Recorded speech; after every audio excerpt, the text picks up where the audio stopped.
Welcome to 3 Things I've Learned with your host, Susan Dolce, where we share the stories that shift our souls. In the next hour, we will dive deep into the soul-shifting magic of stories. Stories of radical transformations, courageous breakthroughs, and life lessons. We're all students in this soul school called life. We don't need to do this alone. Why not share our notes? 3 Things I've Learned starts now.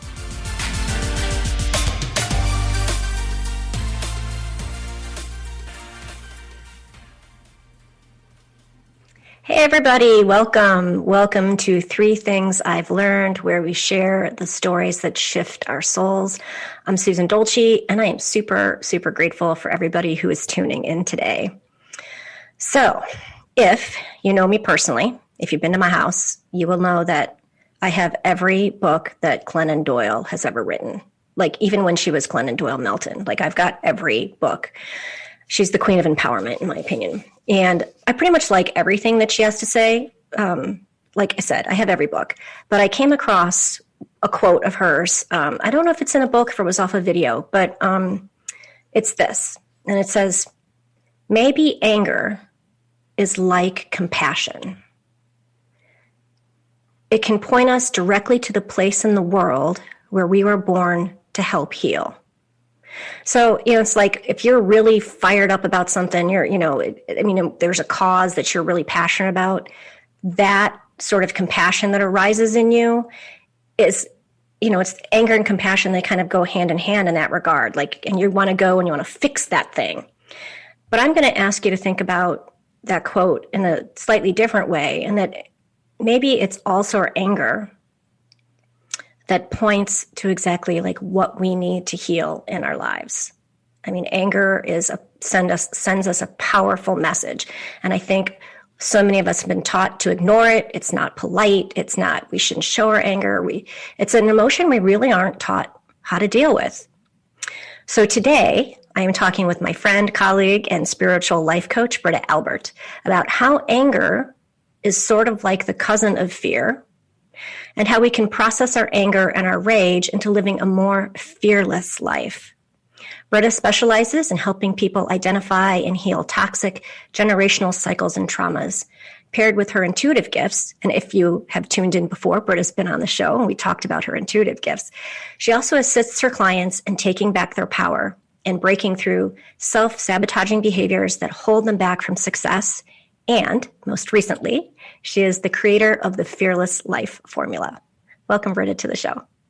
Thank you. It's so good to be here. Yeah, it's great to have you back. We talked about last time when you were on that we were holding a spot to talk specifically about this, because you've done a lot of work, a lot of personal work in this area to help put this program together. So why don't we start there? Why don't we talk about your childhood journey with anger and repressed anger? Yeah. So actually this works perfectly from where we left off last time, because that journey that I went through is what really ultimately birthed this entire process. So just a quick little recap. Last time we talked about what it was like growing up with being able to see ghosts and experience entities and things like that. Then I went through the repression period, and it was during that where the anger was kind of born in me. And an interesting thing happened when I was younger, and anger became my protection. It became this covering that went over me. And the purpose of the anger was to protect me from feeling alone, feeling afraid, all the fear that went along with why the things started to be suppressed. But it unfortunately perpetuated itself because we don't know how to handle it. We're not generally taught, like you said, how to handle anger, how to process it in a healthy way, or even how to view it. We see it as an enemy. We see it as something that we want to push away from ourselves, that you shouldn't be an angry person, or look at that person over there. And we see by comparison how the world treats somebody who's angry. So then we look inward and we say, oh, well, either I'm going to reject this part of myself, or I'm going to wallow in it. And when I was younger, I chose to wallow in it. I think a lot of people do that. I think that's this, yeah. And what it did is I ended up becoming the type of person where I was so afraid of rejection, and I was so afraid of being hurt by not being accepted as I was, that I would be the first person to reject other people. But then that was a safe thing to do, right? Exactly. You hurt them before they hurt you. I found myself alone. Senior year in high school was rough. I had one friend. I had pushed everybody else away. And it fueled more anger because although it was my own doing, I was not at the place to identify what happened and to take ownership of what happened. Yeah. Well, I mean, perspective. I mean, again, you know, especially at 17, 18 years old. I mean, their brains are still developing, you know. Right. And then even though we think we know it all. Well, yeah. That's the funny thing about teenagers is, of course, they know everything and that they know nothing. But yes, I'm sorry to. Yeah. So cut yourself some slack. You're a typical teenager. Yeah. And then after that, you know, I went into the Army and got married, got divorced, had kids, like all of that. So I never really had a safe moment to process any of that. It was years later. I mean, 15 years later, roughly, to where I could finally sit down and it was finally safe to process all of that. And by then, I'd already done Diamond Coach processing, and you know, I was encouraged, hey, go ahead and see if you can start a program. And I was like, that's a great idea. What does the world need? I think that there's such a great need to teach people how to process anger. So I dive into this. Are you going to say something? I was going to say, can we, because I would like to know before we get into, because there's a lot to unpack in your program. And so what was the turning point for you? What was that, you know, that moment when you were like, when you understood that the anger had a message and you weren't afraid of confronting it? So I was that's where I was heading. Okay. Unfortunately, it took me that long to get there. I went in with the idea that I saw a need and I was going to fill a need. Mm-hmm. But I found out I was talking to myself. Mm-hmm. And it was in the process of putting together this program. So just within the last 18 months was it really impactful to me. I went on small journeys, but I never faced it until putting together this program. And I had to stop. And I took myself through it. And I went to the mountains all by myself for the first time. And for some people, that might not be a big deal. For me, that was a really big deal. Yeah. And I think you even, if I remember, you even encountered a bunch of bad weather. So it was more like, it was a journey. Yeah, it was treacherous. It was scary. I got up there and I went with the intention to face anger and rage. And I went with the frustration of realizing that I didn't know the difference between anger and rage. Mm-hmm. And I wanted it to be this beautiful, powerful, impactful purge weekend where I could go up there and I could scream and it would, like, nobody would hear me and wouldn't have to freak out my kids or my husband or anything like that. Like, I could just go and whatever needed to come up, I would honor it. Mm-hmm. Well, I had to eat my own words. Whatever comes up, I needed to honor. That was the point. That's what I said. And what met me on the mountain was fear. And that was my aha moment. So you go up there to process anger and rage and buried beneath all of that, what was really feeding the anger and the rage, which I definitely want to get into talking about the difference between those two, because I don't even know if I fully understand it. But it was fear. Yeah. Yeah. Fear in the driver's seat. Yep. And all of my anxieties came up, my body had a physical reaction as I was allowing myself to speak the unspeakable. And I honored everything that came up. And that was really when I realized that the anger, my willingness to go where the anger was, allowed the anger to reveal its true face. And its true face was fear. And it always had been. It always was my protector. For me, that type of specific trauma that dealt with the anger, the bitterness, self-hatred, it was fear, but it was, like you said, compassion. The anger in itself was compassion to protect me from feeling that fear when I wasn't ready to feel it yet.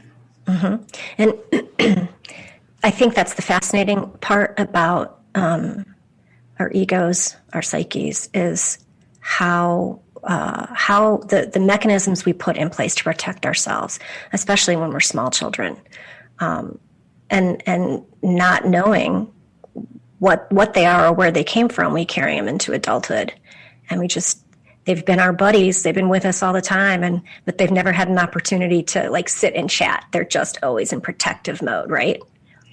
Yeah. So we're coming up on a break. When we come back, we're going to talk about the consequences of anger. But I've heard you also talk about, and I think this is profound, and I really want to get into it a little bit deeper. Sacred anger. How that, what it's trying to tell us, and why it's so important. And then also, again, I would love to chat more about the difference between anger and rage, because I think rage has a life of its own, completely different from anger, right? Yeah. So you are listening to Three Things I've Learned. I'm Susan Dolce. We're going to take a quick break, and then we'll be right back.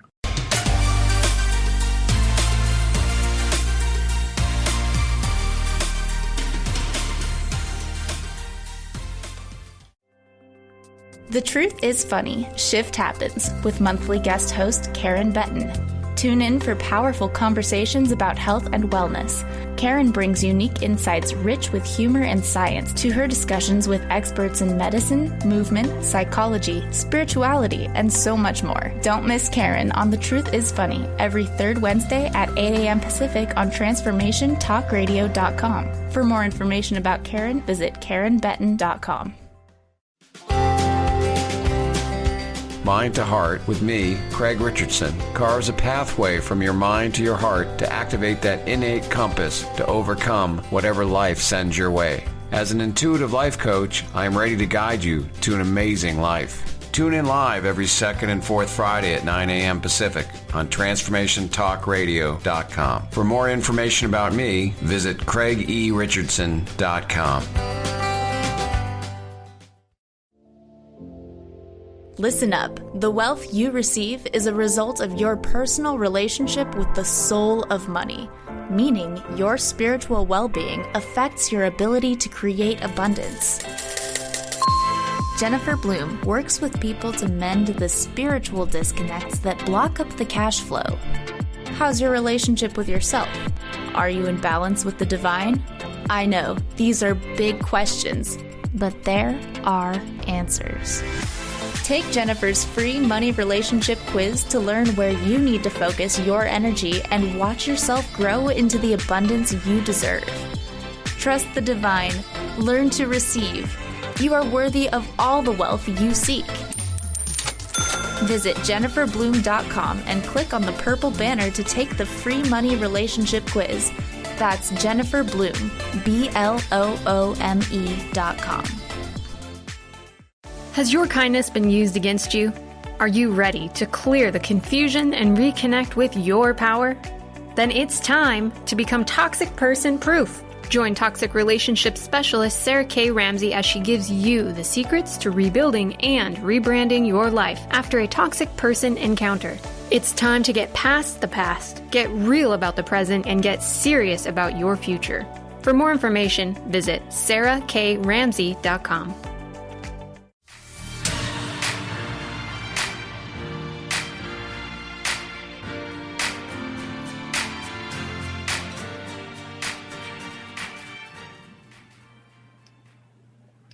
Hey, everybody, welcome back. You're listening to Three Things I've Learned. I'm Susan Dolce, and today I'm talking with my friend, my colleague. She's also a spiritual life coach. Her name's Britta Albert. She's amazing. She's been on the show before. If you like her, go back and find that one. It was about being able to see ghosts and spirits when you're growing up, which it was a fascinating talk. So anyway, before we dive in back into anger and rage and fear, where can people connect with you? Where can they find you? So one of the easiest places is my website, which is just brittaalbertcoaching.com.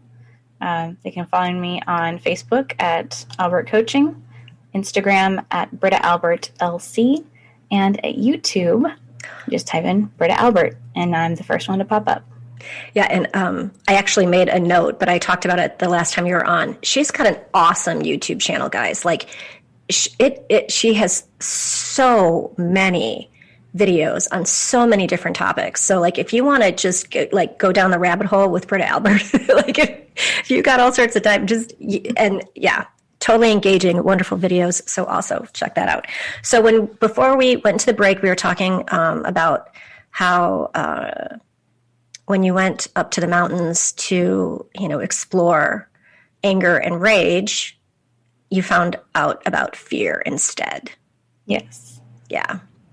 So what was that like? And we were talking about like the consequences of carrying all of that anger for years and years and how that impacts all the different areas of our lives. Mm-hmm. Yeah. So that's kind of a multi-part question. I'm going to answer what it was like in the mountains specifically first. Yeah. I definitely experienced a purge. It was not the purge that I intended or expected, I should say. I intended to experience a purge, but I had an expectation, and I should learn by now when I set an intention to not have an expectation how it's going to show itself. So when I experienced it, I didn't get to recognize what it was in the moment, but that in and of itself is divine. Because I think when you're experiencing fear and you're purging fear, the only way through it is to feel it. And when we know what's going on, we can kind of soothe ourselves, which is helpful. But to not really, I gave in the moment. I completely was immersed in the fear because I went up there to experience anger and rage. And the fear caught me off guard. So in a way, it was way more productive because I bought into it. Mm-hmm. And I felt it authentically instead of being able to self-soothe and talk myself through it. I did. I allowed it to come up. I remembered why I was there. I allowed myself, for the second time ever in my life, to speak the unspeakable things, the true fears in the depths that we hesitate to even say, either out of fear of manifestation or just saying it out loud can throw you into an anxiety attack. I was already in the midst of one, so it wasn't getting any worse. Yeah, no kidding. Yeah. Well, yeah, because I was like, when you're not expecting fear, and then all of a sudden you find yourself there. Like, would you have gone on the trip? Sidebar question. Would you have even taken the trip if you knew that it was actually fear you were going to be encountering? I don't think so. Yeah. I don't think so. I don't know that I would have been courageous enough to walk into that. It was a complete cocoon moment. Mm-hmm. You go from the caterpillar into the cocoon state, and of course you come out the butterfly, but the cocoon state, you liquefy and rebuild. Mm-hmm. And I was liquefying. And over the course of that weekend, I rebuilt. And I left with those weak little baby wings, but they were there and they were ready to be exercised and get stronger. And I wouldn't have got that. I wouldn't have got that had I had what I expected to encounter. Right. Yeah, it's because if I have similar to knowing that, or understanding, I shouldn't say knowing, similar to understanding that fear, it drives a lot of anger. It's also in some of the work I've done too. It's also when you dig down deep enough, it's also hurt. Like when I get to my angry parts, it's not so much fear as it was just this deep sense of hurt and disappointment. And so yeah, fear, like it's an amazing thing. So what did fear, it have a message for you? What was the message? Like, what did it do, this program? This is what we're going to do. Yeah. I mean, the message was the power of transformation. The message was you can survive what you think you can't survive. Wow. That's big. I mean, the things that I had convinced myself that would literally kill me, I felt it all. And you woke up the next morning. Yeah. Yeah, that's big. I mean, I've been in those moments too, where I thought I was going to just collapse, dare I say die from fear, because, your mind's just, so yeah, I get that. And kudos to you. And thank you for sharing that vulnerable space, because it's very vulnerable. So the second part of the question, since I kind of threw it to you all at once, is so you had this moment where you realized it was fear. You got through the other side of the fear, and then what realizations, like what were the consequences? Could you look back then and when you're on the other side of it and say how now that had impacted? It was fear that was driving everything. Yeah, I mean, it was a mixture. So there was absolutely 100% hurt there. And you hit that right on the head. The anger, which really was the rage, came from the hurt. And the protection part of it was like protecting me from feeling the fear. So it was so multi-layered that I wasn't able to pull it apart and see each piece for what it was until afterwards. So experiencing the fear bit was so potent that I was able to identify that as separate from the hurt. And anything that came after the fear was just so much easier to process, so much easier to feel, so much easier of those internal conversations to be compassionate with myself, because I already went through the worst of it. So did you, how, just out of curiosity, because I mean, when you work with clients and especially issues around fear and that, did you journal? Did you just video? Did you, how did you work through it? Or did you just sit and scream and cry? And I know what I would do. Because I would just sit and talk out loud to myself. And then I would scream and yell at all of the people that hurt me, or that, and then, because I'm not a journaler. So I'm just curious, because I think it helps. I love you even more. I think it helps to, for people to have, to see that, there isn't any right way or wrong way to get through it. And I full disclosure, I still do that on a regular basis. It's usually when my husband's out of town. Well, my kids don't live here anymore. And I have the whole evening to myself, right? Just have a full on meltdown and let it all just come out of me. And then I'm like, Yep. It's sort of like that. I fully recognize how wonderful it is to journal, but I am not a journaler. And what you said is exactly what I did. And I actually recorded it with the intentions of being vulnerable enough to share it on my YouTube channel. The universe intervened, and my phone, I lost everything, every picture of my kids, every video. My phone completely got wiped. So I was like, okay, I was not supposed to share that. That one was for me. Wow. Yeah, that was a big, wow. But that's what I did. I do have vocal recordings. As I was driving there, I let the rage come out on my drive. Mm-hmm. And that probably is also what helped make way to experience the fear when I got there. Mm-hmm. But I'm definitely more, I'll record myself on a video or audio or just no recording, just let it out. Yeah. Yeah, wow, that was really divine intervention. Because when stuff like that happens to me, if like 2 or 3 times I'm trying to do something that's not working, I'm like, okay, I get the point. This isn't supposed to be a thing that I put out in the world. Yeah, I hear you. So before we're still going to talk about it. We're going to talk about the difference between anger and rage. But we're going to go into another break here. And when we come back, we're going to do that, anger and rage. And even what I think is, I can't say it's more important. It's all important.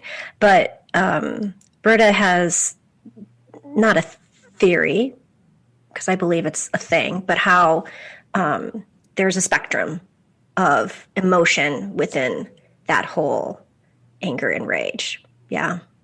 Mm. So we're going to take another quick break. You're listening to 3 Things I've Learned, and we'll be right back.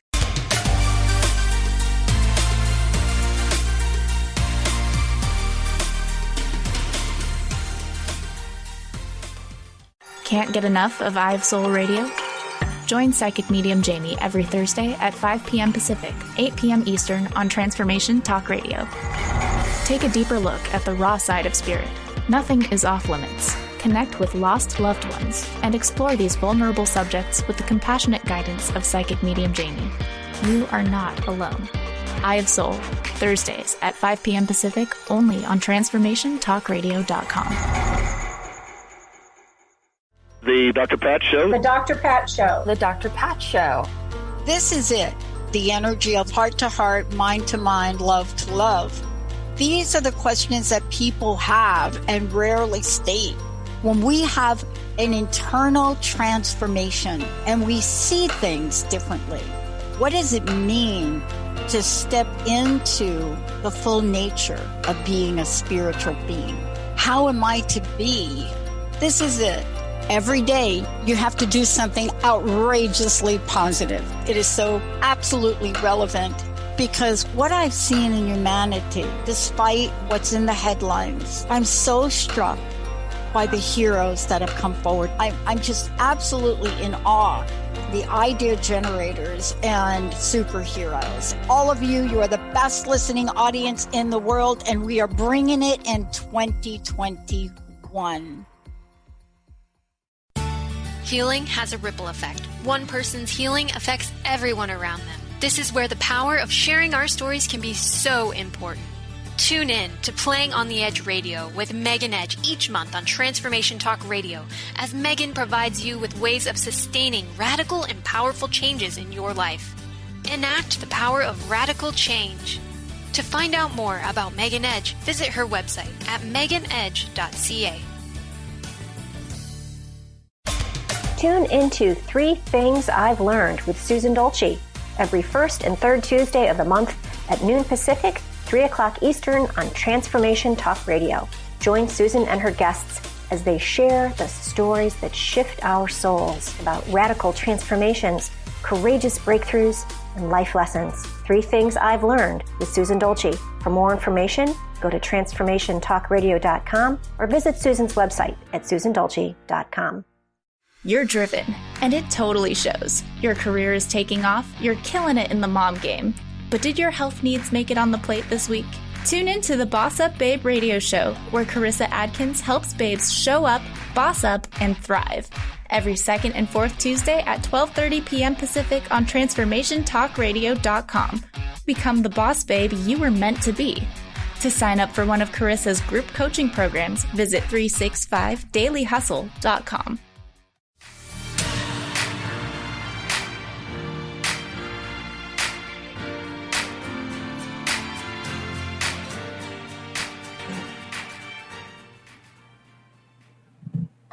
Welcome back. This is 3 Things I've Learned. I'm Susan Dolce, and today I'm talking with my friend, my colleague, spiritual life coach, Britta Albert. She's also a diamond process coach. Go Diamond Process Coaches. And we've been talking about fear, how specifically how anger is, like I said in my intro, sort of the cousin to fear. And how do we allow anger to show up in our lives safely, effectively? We've never been taught how to do this. We are supposed to shove down our anger. We're not supposed to. We're supposed to be nice girls, specifically for women. But anger is a real thing. And then before we went on the break, we were talking about what we wanted to talk about: anger and rage. Because there is a difference. As I said kind of before, I feel like anger, like rage is the embodiment of anger. Like you just need to hit something or scream or so I feel like it's like anger on steroids. But I want to know what you think, Britta. So I was so frustrated, and this was the purpose of me going to the mountains, to figure out once and for all what the heck the difference was between anger and rage. And I was raging, trying to figure it out. I was so mad that I couldn't tell the difference. And it was so eye-opening for me when I realized that what I thought was anger was actually rage. Uh-huh. And what I mean by that is, what I discovered through this, for me personally, is that anger in and of itself is benign. Anger only becomes whatever we judge it to be when we put our judgments on it, when we decide what it is. Anger in and of itself has a purpose, and that can be to help us identify what our moral compass is. That can help us identify red flags in relationships. And a big one is it is a way for our body to help us identify when our personal boundaries have been overstepped. Absolutely. And happens when we don't acknowledge the anger, because when we feel the anger, it's actually more of a frustration. Mm-hmm. I would say true anger we misinterpret as frustration, because since we don't have the urge to yell or hit something or take some sort of action, mm-hmm. we would say, well, that's not really anger, I'm just frustrated. But what happens is you bury that. You take no action against it because you feel like you're not supposed to, it's not socially acceptable, or whatever it might be. So a lot of times when people think of anger or unprocessed anger, they'll think of yelling. They'll mm-hmm. think of uncontrollable bursts of rage, possibly physical altercations. We have all of these ideas of what we think anger is. But in reality, it's ultra independence. Mm. It can be literally the opposite of yelling. It can be shutting people off, like not talking to them mm-hmm. and trying to avoid the altercation. Because when you're feeling the anger, there's something that is in like dis-ease with the situation. Mm-hmm. And so a lot of times it's actually opposite of what we think. So what happens to our body when we hold on to anger, when we're not speaking our truth, is it can actually manifest as disease, just to be cliche. Yeah. No, absolutely. You can develop things like throat cancer. You can develop digestive issues when you're not speaking your truth and you're holding it all in your body. So rage, think of a bucket, and the bucket is overflowing. And you drill holes in the side of the bucket, and you still have water coming into the bucket. And all of that is your anger that you're not processing. And the bucket is your body. Mm-hmm. So when you drill these holes in the top of the bucket is technically not overflowing. The water or the anger can seep out through the holes and drain just to keep you from overflowing. That's what rage is. Mm-hmm. Rage is the body looking for opportunities to purge itself of the toxic anger that you're storing. So when you eat something that is toxic, when you eat something that's going to make you sick, your body is your ally, and it's going to try to purge it out and get it out of you. When you're holding on to anger and you're not processing it, you're not acknowledging that it's there, you're not honoring yourself or your boundaries, the rage is going to come up, and it's your body's way of looking for an opportunity to purge that out. Mm-hmm. That's when we snap at our kids. Mm-hmm. That's when we snap at our spouse. That's when we throw something. That's when we have road rage. And we're all of the stress from the week, all of the stuff, if you work in the customer service industry, you have to take abuse with a smile.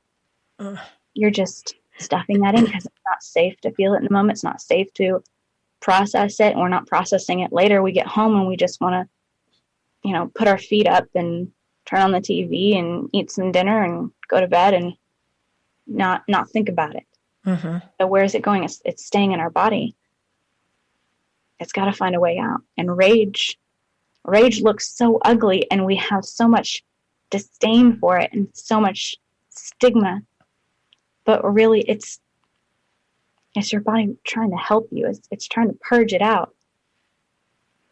Yeah, I love that bucket analogy. That's awesome because, it's like if we're not finding a way to deal with it in a healthy way. And I think that's a question is, as you were saying, you want to eat dinner and watch TV or, pretend it's not there. Or, I know a lot of people who would eat it to numb it or drink it to numb it or, and finding healthy ways to manage our anger and also teaching our kids that think about how much different our world would be if we could just find healthy ways to process our anger. And I think a lot of it, so much of it has to do with we're not supposed to talk about it. Mm-hmm. So, we're supposed to, if a kid comes home from school and they're, upset because they've been bullied or they've been bullied by a teacher or something happened at school. Mm-hmm. And I don't think as a society, we actually even have the vocabulary to talk about our anger in healthy ways, without just spewing, that you're upset about something. Mm-hmm. Yeah. And I mean, perfectly aligns with what you said about the hurt as well. You think about those days of schooling and who's getting told to man up? Who's getting told men don't cry? Yeah. And then who comes into the world and has statistically, not always, but statistically, the most issues with anger and rage. Mm-hmm. But then on the flip side, I wonder, and I'm not going to say I know this statistic because it literally just popped into my head, but I wonder if we were to look up who has more cases of throat or digestive cancers, men or women. Because who is the one that's told you don't act out like that? Mm-hmm. Be quiet, be pretty. So there's toxic grooming going on for both sides. One is told to swallow it and bury it. The other is told to swallow it and bury it. There's just two different ways of saying the same thing. That's shaming and suppressing the emotion of hurt and anger. It also reminded me of a story. I don't think she'd get mad at me for sharing it. But one of our teachers, she had a moment where the story goes that she and her, I think, I'm not sure if they were married or not yet. So anyway, she was enraged about something, and she was cutting a grapefruit, and she just couldn't think of, like, she was just so enraged and she just didn't know what to do. And she took the half a grapefruit and she threw it against the wall. She just slung it and it hit the wall. And her partner looked at her and gave her the other half of the grapefruit as, oh, do you need to throw the other half too? Like, and think about how most people would, the reaction would be like, are you out of your mind? What are you doing? What, like, what is up? And trying to, like, where it was like, let it out, throw something, punch a pillow. I remember when I was a kid, it's a school story, bullied, blah, blah, blah, blah, blah. And I came home and I was so upset, and my mom could see that I was like just pacing. And she gave me one of those, this is back in the day when there were phone books. And she gave me one of the skinnier ones. And I was so angry. And I think I was 12, and I ripped it in half. And she was like, do you need another phone book? And I mean, I think that's some of the, the things we need to explore. I'm sure we're going to talk about a little bit at the end, a little bit about your program, but it's finding healthy ways to deal with our fear and our anger, and not stuff it down or eat it or numb it or even exercise it to death. Because that's probably what I would do. It's like, I would, this must be healthy because I'm turning my anger and I'm putting it in, I'm running. And that's not an unhealthy thing, but it's all the why, right? Right. What's the motivation behind it? Mm-hmm. Yeah. So we're going to take one more break, and when we come back, we're going to talk about the spectrum of anger. You're listening to 3 Things I've Learned. I'm talking with Britta Albert today, and we will be right back.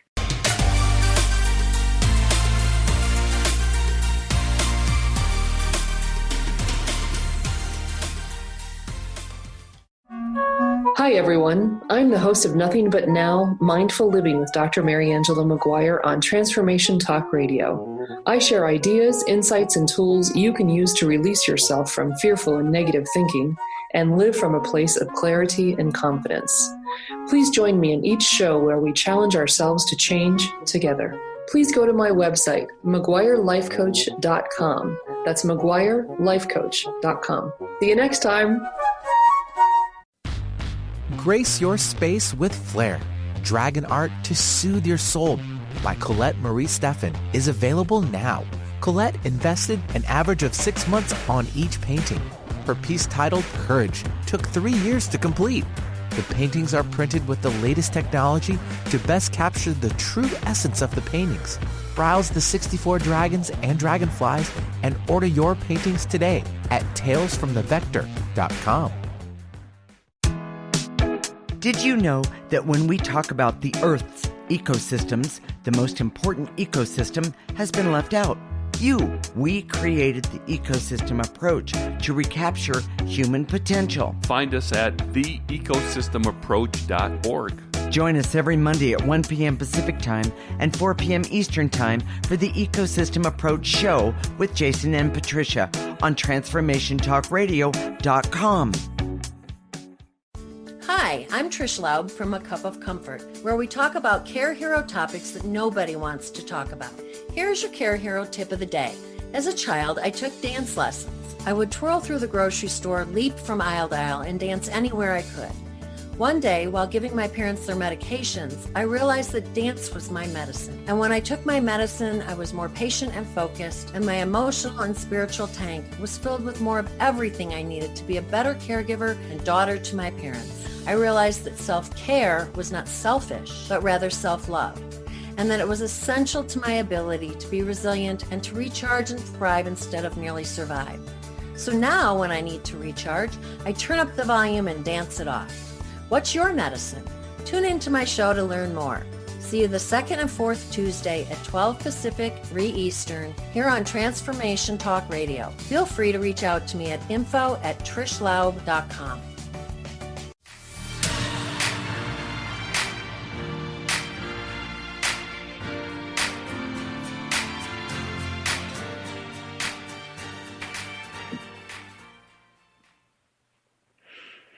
Welcome back. We are at the last segment of our show today. I am talking with Britta Albert. She's a life coach, and she has a new program out called the Fearless Life Formula. And we've been talking about anger and rage and fear, and not just how to deal with it, but acknowledging, its role in our lives, where it is and where it's hiding, because it tends to hide in the dark shadows. Because as we were saying before break, how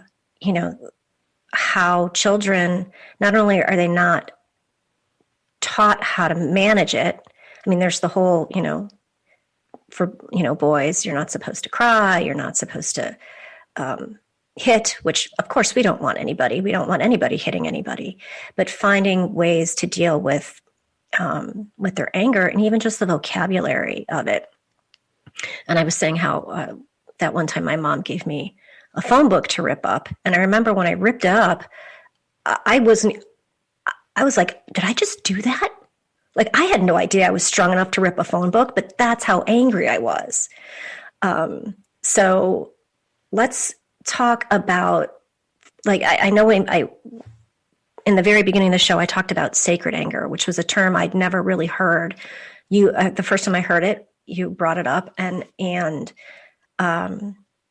how we should maybe, honor these emotions, not just learn how to deal with them, but honor what they're trying to teach us and tell us. Yeah. And for that, I'll jump into the spectrum, because the sacred anger exists within the spectrum, just as the toxic anger does.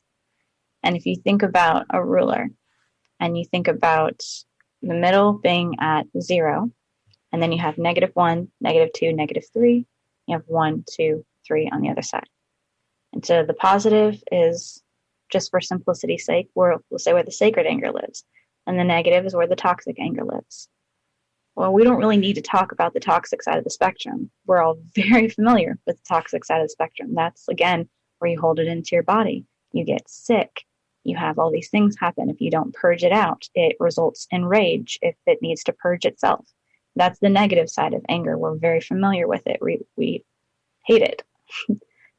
But the neutral side of anger, that 0, is also important to recognize, because that 0 on the spectrum is the moment that we feel the anger, but before we identify it, before we give it a name, before we make a decision about it, before it becomes either side of the spectrum.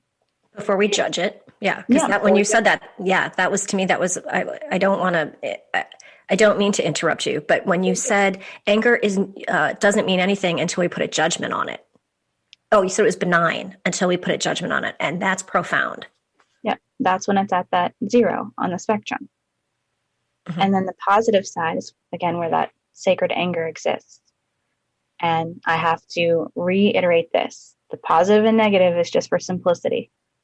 Sacred anger exists in the negative end of the spectrum as well, if not lives there. But say if we're on the positive end of the spectrum and we're looking at that sacred anger, what is it about anger that is good? Well, again, we already said one of the things that it does is it helps you identify your personal moral compass, helps you to know yourself better. By it shows you, if you're not sure where your boundaries exist, it shows you. You become very familiar with them. It shows you red flags in relationships, things like that. But there's a amazing thing about anger that we don't think about.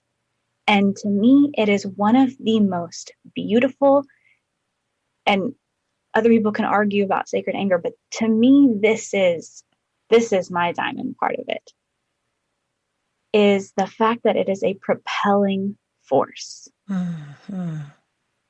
That positive end of anger. Anyone who has ever been in an abusive relationship, doesn't have to be a romantic relationship, could be in a mentally abusive job. Any kind of emotionally, physically, or mentally abusive, sexually abusive, any kind of abusive relationship where you're in it, we have a threshold. Depending on how much we love ourselves, we will never move until we're hurt beyond the threshold that we think we deserve.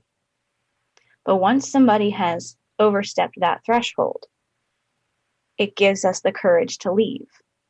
Mm-hmm.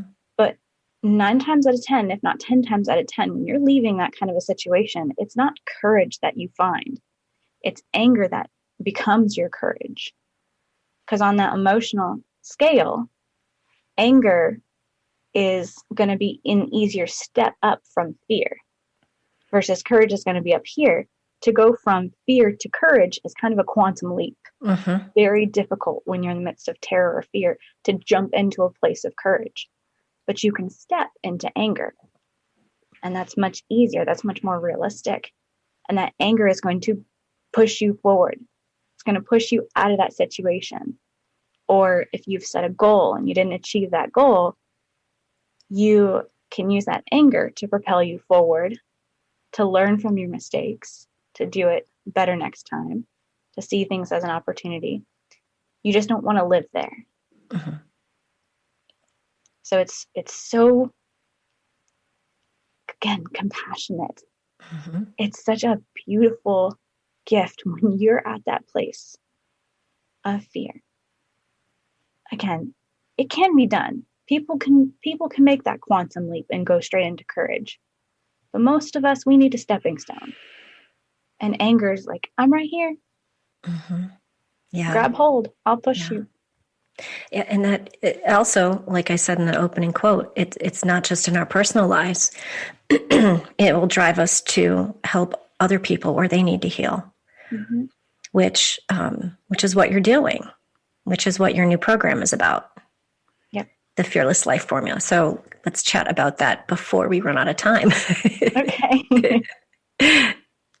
So the Fearless Life Formula is a replicatable version of my journey.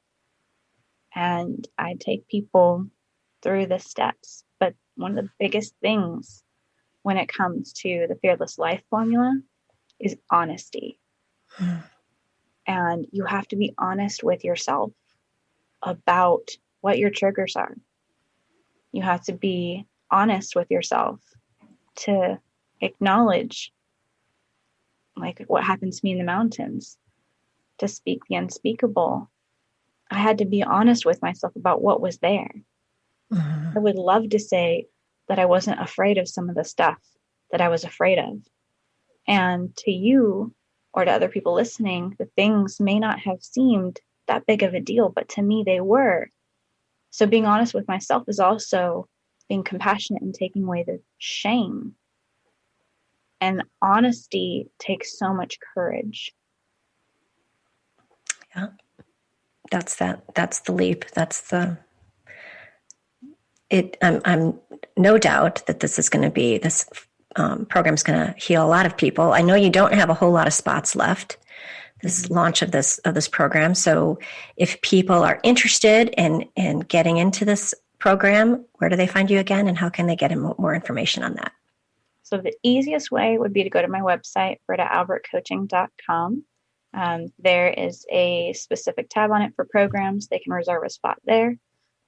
Or if you want more information, you can go to my Facebook page, which is Albert Coaching, or you can put in Britta Albert and it'll pop up as well.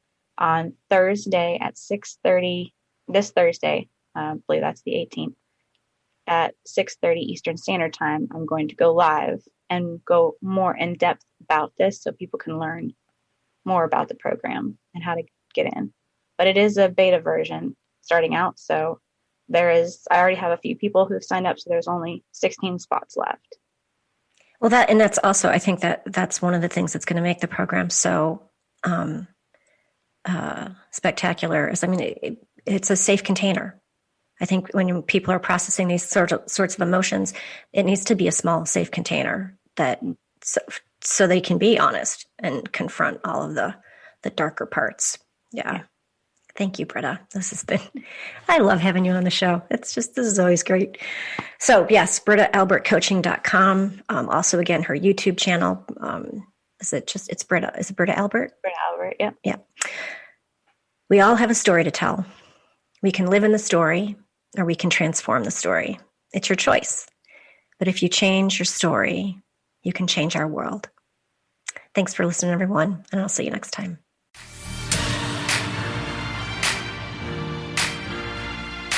Thank you for listening to 3 Things I've Learned with Susan Dolce.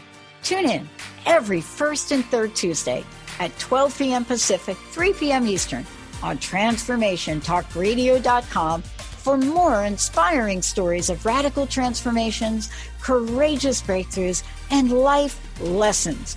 For more information on Susan and the stories that shift our souls, visit her at SusanDolce.com. That's SusanDolce.com. DOLCI. We'll see you next time.